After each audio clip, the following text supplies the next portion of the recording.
Hello everyone, welcome back to the Mystery Shiner 33. I am Tatiana. I'm here to help solve more missing women, sharing and men cases. So let's begin. This is titled 1 Year Later, Where is Roger Shelton? Search for missing man continues. This is how he looks. He looks familiar like I've seen him before. I've seen him around before. Okay, so let's begin. Almost like clockwork, Roger Shelton made his daily stop at Grandma Sharon's restaurant. Yeah, that's where I know him. I went to Ray Village to go pay something. I went to Easy Mart and he was there. And I asked him a question. Okay, but he looked kind of, I don't know. So I had backup or whatever. Okay, I remember that. Okay. And I know his sons, okay? I watched them on YouTube. And typically he will order the same thing. French toast without powdered sugar, a berry cup, no blackberries, and a side of sausage links. Very rarely he will come in and he will order the senior buffet and throw us all off on the weekend, said Misty Green, the restaurant's owner, with a slight laugh as she remembered Shelton, who went missing almost 1 year ago this weekend. Sound like my friends Sue and Carol. Shelton, like he would eat there. Shelton was a man of habit, down to his typical order and where he sat at the restaurant, a long bar in front of the kitchen. He typically sat on the one end closer to the coffee station. Loosely, if he had something going on, he would tell us, said Becky Martin, general manager at Grandma Sharon's. Yeah, I think he is. Okay. It was shortly before he disappeared on January the 6th, 2024, when Shelton informed staff at Grandma Sharon's that he was going to Bismarck for a doctor's appointment and that he would be back. However, that was the last time staff saw him. I'm hearing through.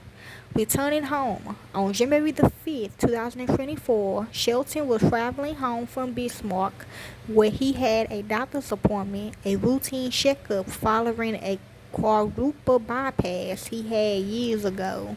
So, something regarding 4 people. His sister Cindy Shelton spoke to him twice that day, first at 2:45 p.m., so someone regarding drugging him when she called him, and then later on at 6:45 p.m. when she tested him. He responded right back to me, she said during an interview with the Herald a few weeks after Shelton went missing. That evening, Shelton went to the Black Gold Casino, located along the Montana-North Dakota state line, about 10 miles west from his home. I'm always having a dream about casinos blowing up, okay? So I keep a watch on them. This was the last known public place where Shelton was seen, as earlier reported by the Herald, citing the sheriff's office. Shelton left the casino at approximately 8:30 p.m. We know he went back home after the casino, at least that is where we were led to believe due to text messages he sent out and the fact his vehicles and phones was at his home, said Detective Daniel Ward with the Williams County Sheriff's Office in mid-January 2024, as more details about Shelton's disappearance was learned. He was like family to us. I'm hearing through. Family members we call Shelton as being a friendly man, giving, selfless, and with a huge heart. Shelton always helped those in need. He also made friends anywhere he went. A family member said to the Herald, pointing out the staff at Grandma Sharon's was like family to him.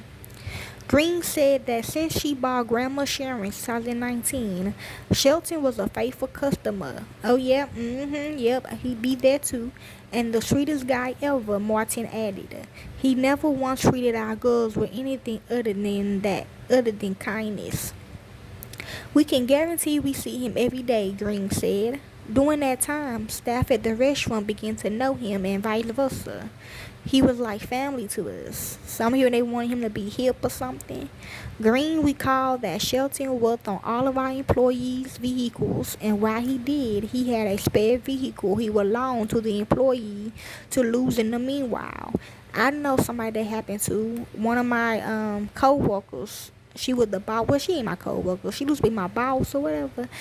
She would loan her car, but I think that's part of the game or something. He would say, "Here, take this car while I fix yours." When Shelton didn't come to the restaurant for 2 days after he was expected back, an obvious deviation from his typical routine, we were suspicious, Green said. Again, as Martin noted, it was not normal for him at all to not come in without letting them know.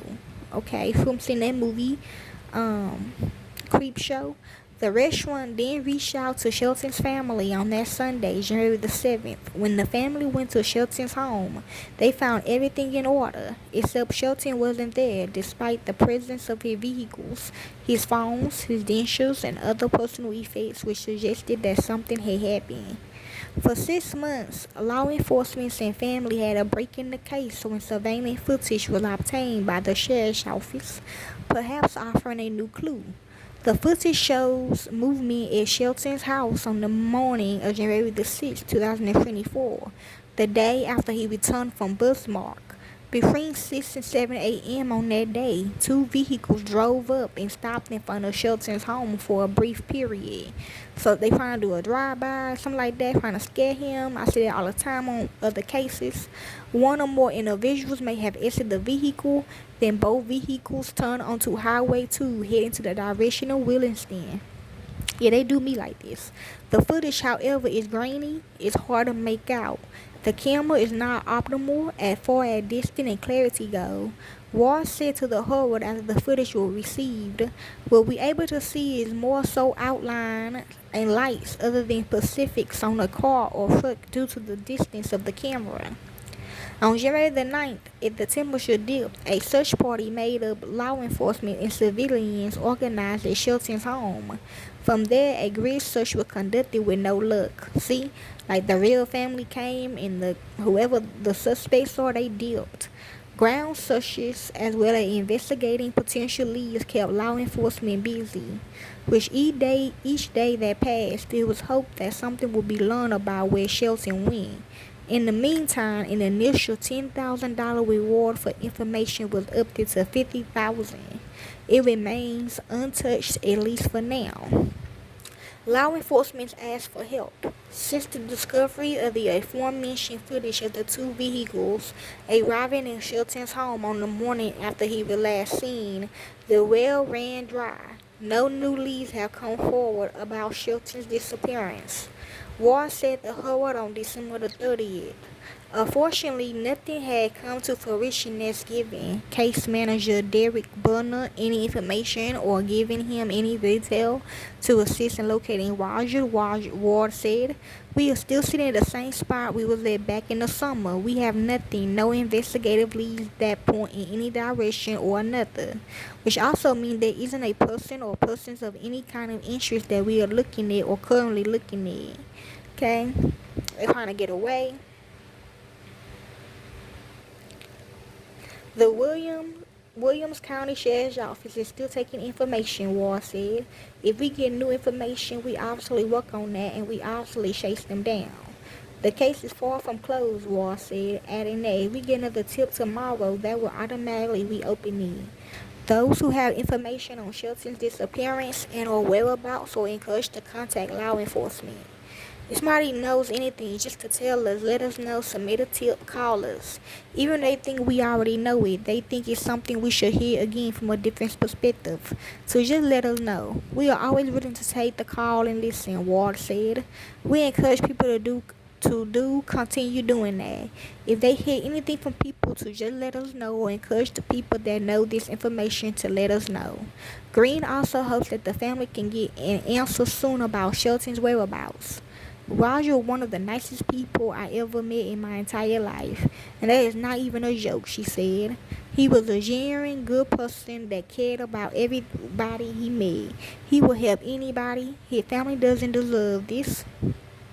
If anyone has information about Shelton's whereabouts, they are urged to contact the Sheriff's Office at 701-577-7700. Anonymous tips can also be submitted by texting capitalized NDWILLIAMS to 847-411 or by visiting www.williamsnd.com/ndtip. Okay, and that's all the information they have of him. If you'd like to help with this case, you can. I don't do it for the fame or the money. I do it because this is what I love to do. And to the real families of these victims, corporate America will set you up. That was just a disclaimer, just my ending statement. And I apologize that the last two were so long, okay? Enjoy.